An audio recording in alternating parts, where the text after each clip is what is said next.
On veut tout vite, tout de suite. On consomme très rapidement. Faire ce que tu aimes, ça ne veut pas forcément dire que tu vas avoir de suite et vivre de suite de ce que tu aimes faire. Ça va se faire avec le temps et à force de persévérance et d'abnégation, etc. C'est ça le truc. Moi, je rencontre beaucoup de chefs d'entreprise. C'est son premier business. Le premier truc auquel il pense, c'est de dire bah, je vais monter mon business, faire un peu de chiffre comme ça, je vais me prendre une voiture en leasing. Tu vois?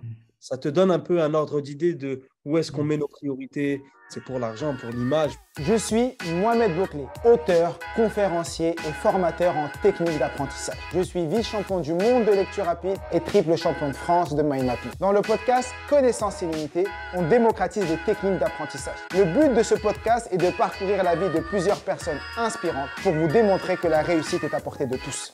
Paix sur vous, bienvenue dans ce nouvel épisode du podcast Connaissance illimitée et je suis avec Nourdine Ouama et j'ai l'honneur d'accueillir Nourdine aujourd'hui. C'est un entrepreneur à succès, c'est une personne qui est peut-être très peu connue des réseaux sociaux mais qui est là sur le terrain depuis des années, depuis plus de 10 ans, qui a accompagné plein d'entreprises dans le consulting. Il a également un centre de formation, il a eu plein de vies, il a été entrepreneur de plein de sociétés et aujourd'hui il est toujours dans le consulting et dans l'information et j'ai l'honneur de l'avoir avec nous pour qu'il nous parle un peu qui nous parle de son parcours, de qui il est et comment il en a fait et comment il a fait pour en arriver là tout simplement. Bonjour Nourdine, comment tu vas? Bonjour Mohamed, ça va et toi? Très bien, merci d'avoir accepté cette invitation. Pour les gens qui ne te connaissent pas, est-ce que tu peux te présenter, me dire un peu qui tu es et tout simplement? Écoute, tu as fait une présentation succincte de ce que je suis. Je ne vais pas la reprendre, elle est très bien. Merci d'ailleurs. Donc, comme tu l'as dit, je suis chef d'entreprise depuis plus de 11 ans maintenant et mon domaine de prédilection, c'est les stratégies d'entreprise. Donc, je suis consultant en stratégie d'entreprise. Donc, j'accompagne les entreprises à croître davantage. D'accord. Donc ton objectif, c'est de permettre à des entreprises qui se développent ou même des moyennes, grandes entreprises de les accompagner et de les faire scaler. Exactement. Moi, j'interviens sur deux types d'entreprises, soit les entreprises en phase intermédiaire de croissance. Donc, en règle générale, c'est les entreprises qui font entre 3 et 10 millions d'euros de chiffre d'affaires, en règle générale. Après, ça va des fois au-delà. Et les entreprises en phase de lancement, depuis maintenant, depuis un an ou deux maintenant. D'accord. En phase de lancement, c'est des entreprises qui commencent, qui ont fait leur premier 10 000, 15, 20 000 euros et qui veulent atteindre le million ou les 100, 200, 300 000 euros. Exactement, c'est ça. D'accord. Exactement. C'est des entreprises soit qui sont, comme tu l'as dit, des entreprises qui ont créé depuis 2, 3 ans et qui ont du mal un peu à décoller, ou soit des entreprises complètement avec des projets complètement novateurs et qui sont vraiment dans la phase de lancement de leur entreprise. Et là, on les accompagne au développement. D'accord. Et comment t'es tombé dans ça? Du jour au lendemain, tu t'es dit, je vais être consultant, je vais accompagner des entreprises ou comment t'as fait pour en arriver là? Moi, c'est une rencontre. J'ai fait une très, très belle rencontre. C'est un monsieur qui était retraité, qui est toujours retraité d'ailleurs, parce qu'il est toujours vivant. Et donc, j'ai rencontré quand j'étais responsable de plateau dans un centre d'appel dans le sud de la France. Et donc, ce monsieur est venu faire sa retraite dans le sud de la France. Et comme c'était quelqu'un qui avait été très actif toute sa vie, qui avait occupé des postes à responsabilité toute sa vie, et donc, il ne pouvait pas rester à ne rien faire pendant sa retraite tranquillement. Donc, du coup, il était commercial dans la boîte où moi, j'étais responsable de plateau. D'accord. Donc, c'est un ami, c'est toujours un ami. Et c'est lui qui m'a clairement mis le pied à l'étrier. C'est lui qui a décelé, entre guillemets, des aptitudes à développer des business et à accompagner les entrepreneurs. Et donc, c'est lui qui m'a mis le pied à l'étrier. D'accord. Et donc, c'est quoi? Il t'a dit quoi? Il t'a dit maintenant, il faut que tu sois consultant. Et comment ça s'est passé? Qu'est-ce qu'il t'a dit et qu'est-ce qui t'a poussé à passer de responsable de plateau à ça? Et comment, quel a été le message qui t'a passé? Oh, grosso modo, pour faire simple, l'idée, c'était de dire, écoute, je vois ce que tu fais en tant que responsable de plateau et je pense que tu n'as pas conscience que ce que tu fais, ça va bien au-delà de ce que peut faire un superviseur ou un responsable de plateau. Au contraire, je pense que tu as une vraie vision entrepreneuriale, que tu es à même d'accompagner des projets, de monter des projets, etc. Et ce serait bien que tu sois consultant en stratégie d'entreprise ou consultant en marketing, etc. Et moi, j'avais aucune notion de ce que ça pouvait être.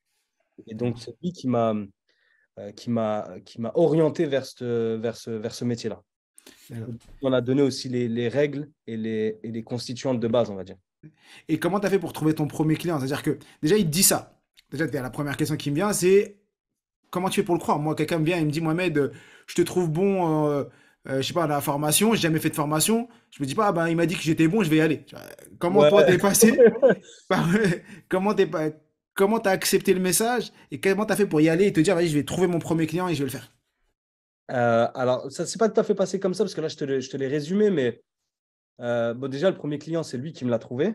Et D'accord. puis, et puis concrètement, ça s'est structuré différemment parce que moi, je pense avoir eu les mêmes craintes et les mêmes interrogations que peut avoir un chef d'entreprise aujourd'hui ou quelqu'un qui veut se lancer aujourd'hui. C'est-à-dire se dire, est-ce que je suis légitime? Est-ce qu'il y a un vrai marché? Est-ce qu'il va y avoir des clients?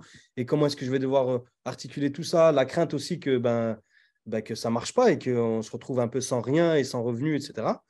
Et puis, c'est cette personne-là, en l'occurrence, qui m'a accompagné, qui m'a retiré ses doutes, ses craintes, etc. Donc, D'accord. d'où l'importance quand même de l'accompagnement et, Ouais. euh, et du conseil. Parce qu'en réalité, il n'a pas financé mon projet, il n'a pas financé matériellement ou Mm. financièrement mon projet, mais il m'a apporté beaucoup, beaucoup de conseils. Beaucoup, D'accord. beaucoup de conseils et beaucoup de retours d'expérience. Et donc, c'est ce qui m'a permis ensuite de pouvoir d'une, prendre en moi, structurer mon offre. Il m'a quand même facilité, il faut le reconnaître, les premiers contrats. Et puis Mm. ensuite, ça s'est fait comme ça et ça s'est développé comme ça. Wow. Effectivement, l'accompagnement mental est même plus important que l'accompagnement financier. Des nombres de personnes les entreprises qui lèvent des fonds ou les entreprises qui ont plein d'argent ou qui se lancent et qui font leur premier euro et après, ou qui partent avec un crédit et après qui se cassent les dents parce que ils n'ont pas le mental au moment où c'est un peu difficile, au moment où les clients répondent pas, au moment où tu dois trouver tes premiers clients ou autre. C'est vrai que l'aspect mental est Pour te donner une image de ce que peut être le monde de l'entrepreneuriat, c'est de se dire la plupart des porteurs de projets, ils vont se lancer de la même façon que si on va dire dans l'industrie automobile, par exemple, ou si tu devais demain devenir pilote d'automobile, par exemple. d'accord. Ils vont choisir le véhicule qu'ils veulent piloter, ils vont Mm. choisir l'écurie, ils vont choisir la couleur, ils vont choisir Mm. éventuellement les personnes de qui ils vont s'entourer, mais ils passent pas de permis de conduite. Ouais. Tu vois. Et c'est typiquement ça, en fait, c'est que tu peux financer tout le reste, c'est-à-dire la coquille, mais il faut que tu saches piloter.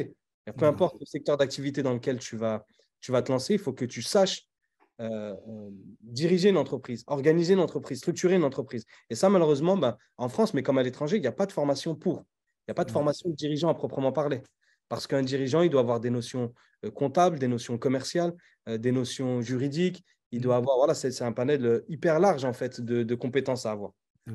Et toi, rassure-moi, t'as fait prépa, école de commerce et t'as fait une grosse école de commerce pour en arriver là et pouvoir accompagner des entreprises. Si tu considères qu'un bac pro commerce, c'est une grande école de commerce, alors ouais, j'ai fait des grandes écoles de commerce. Mais sinon, non, non, je n'ai pas fait de grande école de commerce. J'ai eu, C'est-à-dire, j'ai eu un bac pro commerce, comme je viens de te le d'accord, dire, et c'est tout. Voilà, d'accord. je me suis Et arrêté. après, t'as appris ça comment? Sur le terrain, tout le temps. Et après, j'ai appris sur le terrain. Ouais. Je pense que, sans prétention aucune, ce qui me caractérise, c'est que j'ai vraiment, vraiment, vraiment, vraiment, vraiment faim. Et donc, D'accord. du coup, j'ai été chercher les informations dans des bouquins, dans des retours d'expérience, en partageant avec les gens, en échangeant avec les gens beaucoup, Mm. et puis en m'entourant. Je me Mm. suis entouré aussi de les gens qui sont autour de moi aujourd'hui et avec qui j'exerce mon activité de consulting. C'est des gens quand même qui ont, eux, des diplômes et du savoir, etc. Et tout. Et donc, ça, c'était très, très important pour moi. Ouais, c'est vrai que le jour où je t'ai rencontré, une chose qui m'avait beaucoup marqué, c'est que parmi tes meilleurs amis, des gens qui étaient souvent dans tes locaux, c'était des avocats, des personnes, des juristes, des experts comptables, des personnes qui ont l'expertise dans leur domaine et c'était une grosse valeur ajoutée d'avoir ces personnes à côté de toi. Ouais, complètement. C'est un peu bateau, mais c'est la réalité. On ne fait rien seul. Et donc, moi, je ne déroge pas à la règle. J'estime qu'intervenir seul en tant que consultant pour accompagner un chef d'entreprise à développer son business, c'est injouable, c'est pas possible. Il faut Ouais. s'entourer, il faut avoir des gens compétents dans différents domaines. Donc, moi, je n'ai pas la prétention de dire que je suis un spécialiste en droit. Je Mm. peux avoir quelques notions sur le choix de la forme juridique, par exemple, ce Mm. genre de choses. Mais par contre, personne ne sera mieux placé qu'un avocat fiscaliste pour te parler de fiscalité, par exemple, D'accord. ou qu'un expert comptable pour te parler de la gestion de ta comptabilité. C'est super important, en fait, de s'entourer à ce niveau-là. D'accord, je comprends mieux. Et aujourd'hui, Je sais que bon, donc tu es consultant, tu accompagnes des entreprises, mais moi, je t'ai connu, on s'est connu dans un autre cadre où tu étais responsable de centre de formation. Et je sais que tu as eu plusieurs vies entrepreneuriales. Est-ce que tu peux nous parler de certaines de ces vies et nous donner quelques anecdotes de ta vie entrepreneuriale pour voir par où tu es passé? Parce que je sais que tu avais toute cette quête de consultant, mais tu as fait plein de choses. Donc, si tu peux parler un peu de tout ça. Yes, j'ai eu plein d'activités différentes. J'ai commencé l'entrepreneuriat il y a 11 ans. J'ai démarré par, j'ai démarré par, pardon, j'ai démarré par l'activité de consultant. Et puis ensuite, je me suis diversifié. Je me suis diversifié par opportunisme parce que parmi mes clients, bah, j'avais beaucoup de propositions, en fait, soit des tarifs préférentiels, soit des demandes d'association, par exemple, des propositions d'association, etc. Et comme j'aime le challenge et que j'ai toujours kiffé entreprendre, du coup, j'ai eu plein d'activités différentes. J'ai eu une activité notamment dans le BTP, j'ai une entreprise dans le bâtiment. C'est une expérience vraiment particulière, c'est vraiment brut de décoffrage le bâtiment, mais c'était une très belle expérience, c'était hyper enrichissant. J'ai eu une activité de menuiserie extérieure, j'ai une activité de vente de salon, j'ai une activité de... Bon, voilà, en tout cas, j'ai eu plein d'activités comme ça. Et puis, dès qu'à un moment donné, ça ne me plaisait plus ou que ça ne matchait plus, etc. et tout, ben, je passais à autre chose. Ou alors, il y avait des fois où je faisais plusieurs activités en même temps. Et en quoi c'est toutes ces activités, en vrai, le fait d'avoir fait du BTP, de la menuiserie, de la vente, du commerce, entre guillemets, avec toute la partie salon, centre de formation, t'aide dans ton métier de consulting? Parce que toi, on va dire, est-ce que ça t'apporte quelque chose ou c'est parce que tu aimais bien faire ça et les deux en même temps? Si tu peux nous... Honnêtement, c'est un énorme plus. Parce que tu peux avoir le bagage théorique, mais sans la pratique, ça ne vaut pas grand-chose en réalité. Ça, je pense que tout le monde le sait, mais c'est vraiment la réalité. C'est que ces expériences-là, elles m'ont permis de pratiquer d'autres corps de métier, de pratiquer d'autres activités et d'en connaître les contraintes et les spécificités dans des domaines qui sont complètement différents. Et ça, c'est une grosse force pour moi aujourd'hui, c'est que très peu de consultants sont capables aujourd'hui de dire que ils ont c'est un vrai gros avantage concurrentiel pour moi parce que très peu sont capables de dire ben, si j'ai géré des boîtes et géré des boîtes dans des domaines complètement différents et dans des secteurs d'activité complètement différents. Je les ai fait croître, je les ai développés, je les ai organisés, etc. Et tout. Et donc, c'est le meilleur exemple du frein que peuvent avoir certains entrepreneurs quand ils disent oui, mais moi, mon cœur de métier, il faut vraiment le connaître pour comprendre. En réalité, mon activité de consultant, elle est sur un chef d'entreprise, c'est un chef d'entreprise. Et les compétences que doit avoir un chef d'entreprise en gestion, en management, d'un point de vue commercial, etc. Tout ça, c'est propre au chef d'entreprise, pas à son secteur d'activité. D'accord. Et le Et fait d'avoir fait d'autres cœurs de métier, ça m'a permis d'enrichir en fait mon panel de compétences. et c'est quoi le pattern commun, donc le point commun entre tous les entrepreneurs que tu as accompagnés? Est-ce que tu as analysé un point commun qui fait qu'ils n'arrivent pas à avancer? L'ego, c'est le principal frein. C'est le principal frein au business, l'ego. Mais après, ça se traduit par plein de petites choses différentes, et ça se traduit différemment en fonction des profils. Mais tu peux avoir le chef d'entreprise qui fait absolument pas confiance et donc qui délègue absolument pas. Ou alors qui délègue, mais avec un surcontrôle derrière, et donc du coup, ça ne matche pas, ça ne fonctionne pas. Tu peux avoir le chef d'entreprise qui va avoir la, qui va être hyper prétentieux. Ça n'arrive pas très, très, très, très souvent, mais il y a quand même une vraie notion d'ego pour un chef Hmm. d'entreprise. Et les motivations profondes du chef d'entreprise, de ce pourquoi il a créé son entreprise, c'est ce qui a été, paradoxalement, c'est ce qui a été son moteur, mais c'est aussi ce qui devient ensuite ses freins. Tu vois, je m'explique, avant que je me transforme en Jean-Claude Van Damme. Vas-y, donne-moi un exemple. Ouais. Les anecdotes que je peux te citer, c'est des gens, par exemple, qui vont créer une entreprise, entre guillemets, par vengeance sur la vie. Tu vois, ils se disent, bah, écoute, moi, je n'ai pas été gâté, je n'ai pas été machin, et je vais prouver à tout le monde que je sais faire et que je peux y Mhm. arriver, que je peux faire des grandes choses, etc. Et ben, ces mêmes ce qui ont fait ces motivations, c'est-à-dire ça, ce que je viens de te citer, ben, ça va devenir ces freins demain parce que ça a changé du coup. Tu ne peux pas te comporter de la même façon avec ton staff en leur disant ben, je vais vous Mhm. prouver que c'est moi le patron ici et que c'est moi qui sais faire. Tu vois? D'accord. Donc, c'est un peu ça l'idée pour répondre à ta question sur le point commun qu'ont les chefs d'entreprise, c'est ça, c'est l'ego. D'accord. Et aujourd'hui, toi, quand tu travailles sur ça, sur l'ego avec eux, ou tu travailles, comment tu fais pour, tu leur montres qu'ils sont dans cette situation-là? Non, je suis pas, j'ai pas la prétention de dire que je suis psy, tu vois. Je rentre pas dans ces considérations-là. Là, c'est simplement pour répondre à ta Mhm. question. Là où moi j'interviens, c'est surtout sur la partie structurelle et organisationnelle de leur boîte. Mhm. Et j'essaye de leur démontrer, en fait, par la méthode que justement, ben, le cas que je t'ai cité, ben, qu'ils peuvent déléguer, qu'ils peuvent faire confiance Mhm. sans être dans l'hyper-contrôle, sans être dans le surcontrôle, etc. Et est-ce que tu as un exemple de boîte que tu as accompagnée et qui a explosé ou, parce que moi, ça m'intéresse. J'aime bien les success stories, des trucs. Est-ce que tu as un exemple à nous donner ou pas? Écoute, sans prétention aucune, ça fait 11 ans maintenant que j'exerce l'activité de consultant, donc on en a connu plein des succès Mhm. euh, à plus ou moins grande échelle. Mais une anecdote, si tu veux, d'un client qu'on a accompagné et sur lequel ça a été un très très gros succès, c'était une entreprise d'énergie renouvelable. Donc, je ne pourrais pas te citer les noms par Mhm. confidentialité, mais c'était une entreprise d'énergie renouvelable donc, qui voulait délocaliser son centre d'appel au Maroc ou en Tunisie, donc faire du offshoring.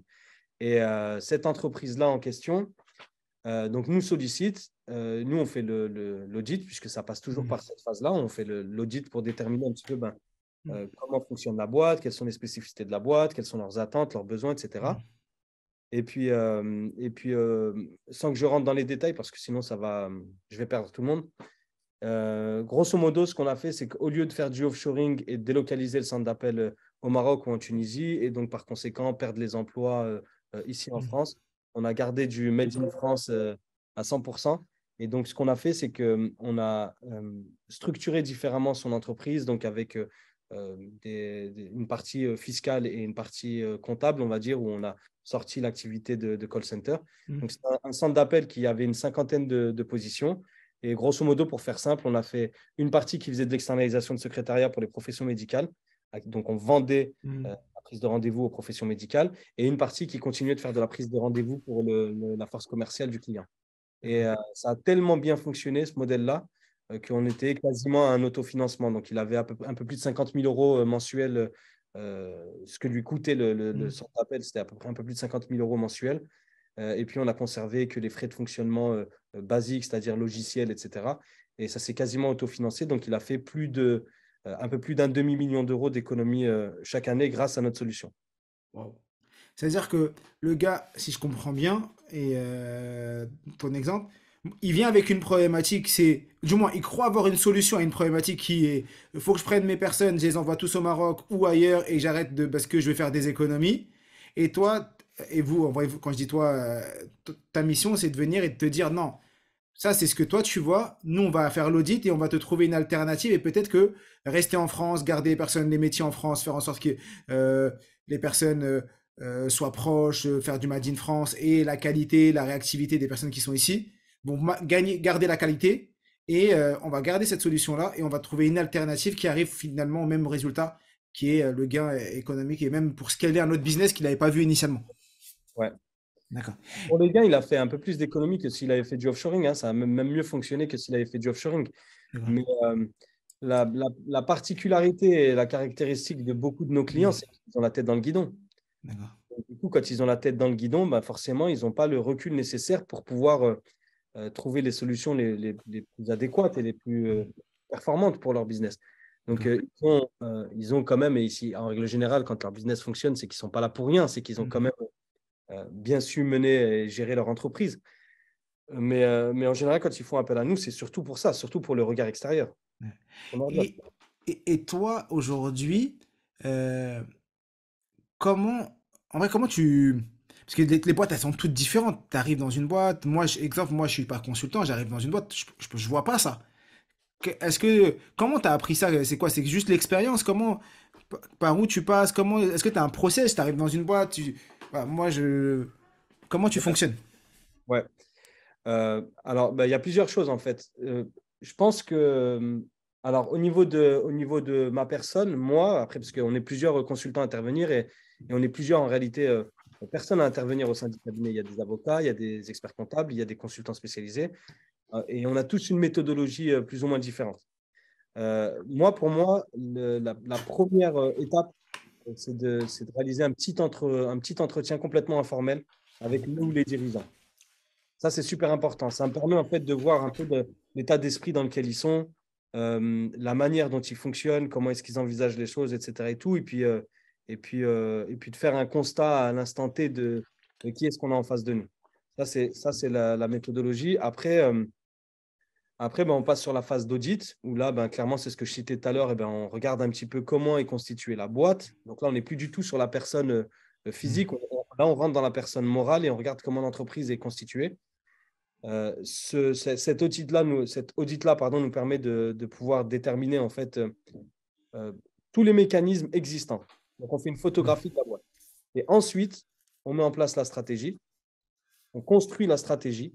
Ça, c'est la deuxième phase. Et ensuite, en troisième phase, on fait le déploiement. Parce que très souvent, les cabinets de consulting s'arrêtent à la partie stratégique. Et donc, ils mettent en place et préconisent une stratégie. Et ensuite, pour le déploiement, ils estiment que leurs clients ont les ressources nécessaires pour déployer la stratégie. Et donc, du coup, ils n'interviennent pas sur la partie déploiement. Et nous, on intervient également sur la partie déploiement. Donc, on les accompagne jusqu'au lancement de leur activité. En règle générale, c'est des cycles de 3 mois. D'accord. Là, tu m'as parlé d'une success story. Est-ce que tu as déjà eu une anecdote un peu particulière, cocasse, une galère avec dans une boîte, un truc, tu te dis, wow, c'est un truc par où je vais passer, comment je vais m'en sortir, qui va faire rire un peu toutes les personnes. Une fois, tu rigoles, tu dois avoir quelque chose là. Écoute, elle ne m'a pas fait rire sur le moment. Maintenant, avec le recul, elle me fait rire un peu. Mais j'ai eu des clients, des clients donc, qui avaient de très, très belles structures. Et j'ai dit des clients parce que c'était deux entités différentes, deux boîtes. D'accord. Et ils avaient été recommandés ils avaient été tous les deux recommandés par la même personne. Et donc, j'interviens chez eux, ça se passe très, très bien. On commence à mettre en place la stratégie, etc. Et puis, on sympathise. Et donc, ils m'invitent à manger, ils m'invitent à boire un verre, etc. Et tout. Donc, ils prennent de mes nouvelles hors cadre, etc. Des personnes, par ailleurs, que j'appréciais beaucoup. Hein, ça se passait très, très bien. Et puis, il y avait deux, trois petites actions qui m'interpellaient sur les personnes et leur fonctionnement. Et puis, il y a eu un élément déclencheur, et c'est pour ça que je dis j'en rigole maintenant, mais sur le coup, je ne rigolais pas du tout. Il y a un des deux gérants, donc c'était deux gérants, il y a un des deux gérants qui me dit, écoute, tu m'accompagnes, je vais aller voir un ami qui a une boîte à côté, etc. Et tout, est-ce que tu veux bien venir avec moi, etc. Et tout. Donc, moi, pas de souci, j'y vais avec lui. Et puis, il lui remet un sac. Donc, on rentre dans le bureau. Le mec très, très imbu de sa personne, des photos de lui, grand cadre, c'était Napoléon, quoi. D'accord. On arrive à l'intérieur et l'un remet à l'autre un sac, comme un sac poubelle, en fait. Donc, on ne voyait pas du tout ce qu'il y avait à l'intérieur. J'ai l'impression d'être dans un film. Il lui remet le sac et donc, on s'en va comme ça avec ce sac. Et moi, ça m'interpelle quand même. Je me dis, c'est bizarre. Pourquoi on remet un… Donc, je lui dis, mais qu'est-ce qu'il y a dans le sac Pourquoi dans un sac comme ça? Oh non, ça reste des papiers. Je dis, mais pourquoi mettre des papiers dans un sac poubelle? Ça paraissait bizarre, en fait. Et puis, de là, moi, franchement, ça m'a clairement fait flipper. Je me suis dit, je ne suis pas sûr d'être au bon endroit, je ne suis pas sûr des activités pour les mecs, etc. Et en fait, il s'avère que… Donc, j'ai arrêté la collaboration avec eux. Donc, on a arrêté, j'aurais mis la stratégie en place. Et puis ensuite, je n'ai plus repris de recommandations de chez eux ou de clients venant de chez eux. Et en fait, il s'avérait que c'était en fait, ils blanchissaient en fait de l'argent. En fait. J'étais tombé sur des mafieux. Ouais, exactement. Et puis, j'ai lu un article de presse quelques années après où il y avait un article de presse sur justement la boîte où j'étais intervenu, où il y avait eu des… Waouh. Ah ouais, heureusement. Ah, t'aurais fini au JT de 20h. C'est les anecdotes moins sympas, tu vois. Mais… La mafia du… C'est arrivé une fois, Dieu merci, mais en tout cas, c'est arrivé. C'est le genre de truc un peu moins agréable. Ouais, le métier de consultant, tu sais pas sur qui tu tombes et tu t'es accompagné de personnes. Ouais, c'est marrant. Assez cocasse. Ouais, après, c'est vraiment une anecdote cocasse parce que en réalité, ça n'arrive pas tous les jours. Oui, bien sûr, c'est sûr. La totalité, c'était le seul cas qui est arrivé. La totalité de nos clients en activité légale et ça se passe très bien. Ouais, mais toujours, de toute façon, effectivement. Je vais mettre le titre, le consultant des mafiosos. Et petite question, toi aujourd'hui, en tant que chef d'entreprise, en tant que personne qui a plein d'activités, comment tu fais pour apprendre? Est-ce que tu apprends en tort? Est-ce que tu t'es mis une routine d'apprentissage ou comment tu fonctionnes? Est-ce que tu as déjà… Comment tu t'organises? Alors, je n'ai pas de routine d'apprentissage. j'ai pas mis en place de routine d'apprentissage, mais je pense que je suis curieux de nature, je pense.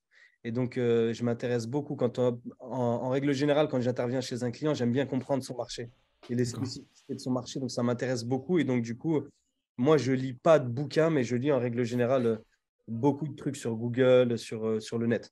D'accord. Le net, c'est une grosse source de- De d'enseignement. savoir. Ouais. Ouais, ça, Donc, et tu fais quoi? Tu poses beaucoup de questions aussi, tu analyses beaucoup les gens? mais ça, c'est ma principale source de D'accord. connaissances. C'est les gens. Je sais que ça fait un peu cliché, etc. et tout, mais moi, je m'enrichis énormément des personnes que je rencontre. Et je D'accord. suis comme un gosse, tu D'accord. vois. Je rencontre une personne, je lui pose 1000 questions. Et pourquoi, et comment, et qu'est-ce, mais et quand est-ce que tu as fait ça? Mais pourquoi tu as fait ça? D'accord. Et donc, ouais, bon, après, c'est un peu ton mode de consultant qui fait que tu es comme ça et en même temps, tu apprends de ces personnes-là. Ouais, je pense que c'est ça, c'est de la déformation professionnelle. Mais après, de nature, je pense être comme ça, tu vois. J'aime bien savoir un peu ce qu'ont fait les gens, leur parcours, D'accord. l'élément déclencheur, qu'est-ce qui a fait que ça a explosé d'un coup et pourquoi et qu'est-ce qui est. D'accord. Wow. C'est intéressant. On arrive sur la fin du podcast. Je voulais pas faire un podcast trop long pour que les gens puissent te découvrir, apprendre ton métier de consultant. Comme ça, on a découvert le métier de consultant aujourd'hui, qui est peut-être très peu connu. J'ai deux questions que je pose souvent aux personnes que j'invite et surtout à la fin. La première, c'est si c'était ton dernier jour, que tu étais entouré de tes proches, des personnes qui sont chères pour toi et que tu voulais leur laisser un message, un enseignement, tu vas dire voilà, voilà, je vous laisse cet héritage, c'est une phrase, c'est un enseignement, prenez-le, gardez-le et appliquez-le, ce serait quoi? Ouah, vraiment, tu as vu, tu m'as fait rentrer que dans les clichés. Mais encore une fois, c'est cliché, mais c'est vraiment, vraiment, vraiment profondément ce que je pense. Et parce que je suis en plein dans cette réflexion-là depuis 1 an ou 2 maintenant, c'est de faire ce que tu aimes. C'est vraiment super important, de faire ce que tu aimes. D'apprendre à se découvrir soi-même, à savoir ce que l'on veut, ce que l'on aime faire, etc. Et quand on peut le faire et qu'on a la possibilité de le faire, il faut faire ce qu'on aime. Il faut faire ce qu'on aime. Si je devais, Hmm. tu vois, par exemple, si je prenais mes enfants et que je devais leur laisser, c'est le dernier truc que je leur Hmm. dis, au niveau entrepreneurial, hein, Hmm. j'espère que ce ne sera pas la dernière chose que je leur dirais, mais ce serait ça, ce serait de leur dire de faire ce qu'ils aiment, clairement. D'accord. Ok, ok. C'est vrai que beaucoup d'entrepreneurs s'orientent vers des activités, des choses comme ça, parce qu'ils sont plus orientés vers l'argent en disant je vais trouver l'activité qui me fait le plus d'argent et qui sont Ouais, pas forcément orientés vers ce qui va plus me faire kiffer. Et on en parlait tout à l'heure de l'ikigai, la notion d'ikigai où tu vas ouais, trouver à la fois quelque chose que tu aimes faire, les gens ont besoin de toi sur ce sujet et sur lequel tu peux être payé pour ce que tu fais. Et quand tu as le trio, et ben après c'est parfait parce que tu aimes ouais. ce que tu fais, les gens en ont besoin et en plus tu es payé et tout le monde est content et ça c'est super super intéressant.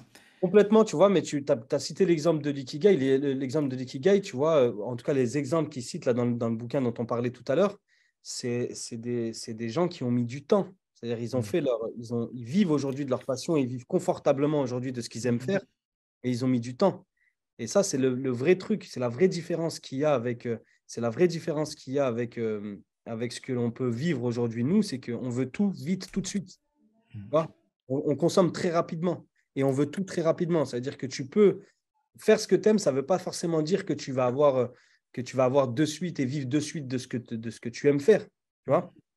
Et Et c'est vrai. surtout que ça va se faire avec le temps et à force de persévérance et d'abnégation, etc. C'est ça le truc. C'est Mm. pas le... C'est là quelle est la vraie différence. Moi, je rencontre beaucoup de chefs d'entreprise. Bah, tu vois, je vais te donner un exemple concret d'un chef d'entreprise récemment avec qui j'ai discuté. C'est son premier business.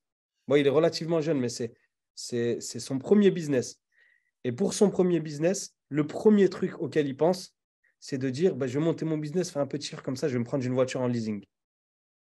Tu vois, ça te donne un peu un ordre d'idée de où est-ce qu'on Mm. met nos priorités et Oui, c'est vrai. comment aujourd'hui, parce que tu as dit, ouais, il y a beaucoup de chefs d'entreprise qui, Mm. qui entreprennent pour Mm. l'argent. C'est ça, c'est clairement ça. Ça va même plus loin. C'est pour l'argent, pour l'image, pour le. Mm, tiens. Ouais, tu vois, après, ça, c'est des discussions philosophiques. Je vois, c'est 3 heures dessus. Ouais, c'est vrai, c'est vrai. Et, mais oui, je partage et c'est pas forcément le bon état d'esprit. Et quel que soit même, on parle d'entrepreneuriat parce que t'es consultant et t'es dans l'entrepreneuriat, mais même le salariat et d'autres, des personnes qui vont avant tout aller se dire, bah, je vais prendre une belle voiture, truc, alors qu'il y a des choses beaucoup plus prioritaires. Et c'est pour ça que moi, je focalise beaucoup sur le fait d'apprendre. Et se dire, bah, si la première chose sur laquelle je dois investir, c'est dans mon cerveau, dans mes capacités, dans qui je vais être, qui j'ai envie d'être, plutôt que sur l'extérieur, la voiture. J'ai une Dacia depuis 6 ans. Et Ouais, elle me va bien, elle est bien et elle roule. Et tant qu'elle roule, je la garde. Tu vois, et j'ai pas ouais. besoin d'aller prendre d'une autre voiture et tout ça. Dernière question que je te pose, c'est si tu avais une personne que je devais inviter dans ce podcast, est-ce que tu as une personne que tu aimerais que j'invite, que tu connais ou pas, que je pourrais inviter dans ce podcast et que tu penses être inspirante pour toutes les personnes qui écoutent ce podcast? Écoute, moi, j'ai découvert là cette année. En tout cas, c'était cette année la Coupe du Monde, hein. Ouais, bien. Ou c'était l'année dernière? C'était l'année Ouais, dernière plutôt. ouais, c'était en 2022, mais c'était fin 2022, c'était à cheval. Ouais. Je l'ai découvert cette année. Alors, je ne le connais pas personnellement, mais le sélectionneur de l'équipe du Maroc, D'accord. Walid Regragui. Si tu peux avoir en podcast euh, le sélectionneur du Maroc, franchement, ce serait top. Moi, je l'ai découvert à ce moment-là. Et franchement, il est inspirant de ouf. Il est inspirant de ouf. Pas que sur le. Bon, lui, c'est dans le domaine du foot. Mhm. Son mindset incroyable. Je trouve son mindset Ouais, incroyable. Et moi, j'ai l'intime conviction que c'est son mindset qui a fait la diff. ouais, bah ouais, c'est Tu sûr. vois. C'est vraiment son état d'esprit et la manière dont il a organisé et géré cette équipe. Et Mhm. ben, pour moi, clairement, c'est la définition du chef d'entreprise. Tu Ouais. vois, le chef d'entreprise, il n'était pas sur le terrain, Mhm. Walid Regragui, il n'était pas sur le terrain, mais il était autour de ses gars, il avait l'analyse, il avait Mhm. la gestion humaine, la gestion Mhm. managériale, la gestion, j'imagine, aussi de tous les à côté.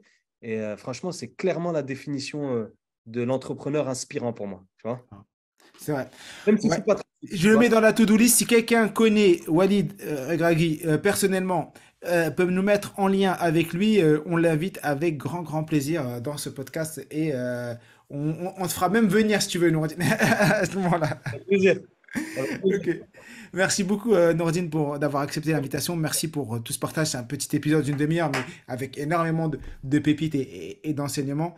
Je vous invite tous à laisser 5 étoiles si l'épisode vous a plu, tout simplement à le partager à vos proches, à vos gens qui vous sont chers, faire connaître le travail de Nourdine et notre travail pour faire tout simplement décoller ce podcast et on pourra le faire uniquement grâce à vous. Donc je vous invite à le partager et comme je le dis toujours, je suis, tu es, nous sommes tous des illimités. À très vite. La gimmick. Ah oui, faut oublier, on a oublié. Je suis illimité. Exactement. Merci On a- Nordine. Merci pour Prenez soin de vous. l'invitation, ouais. À très vite. À bientôt, ouais.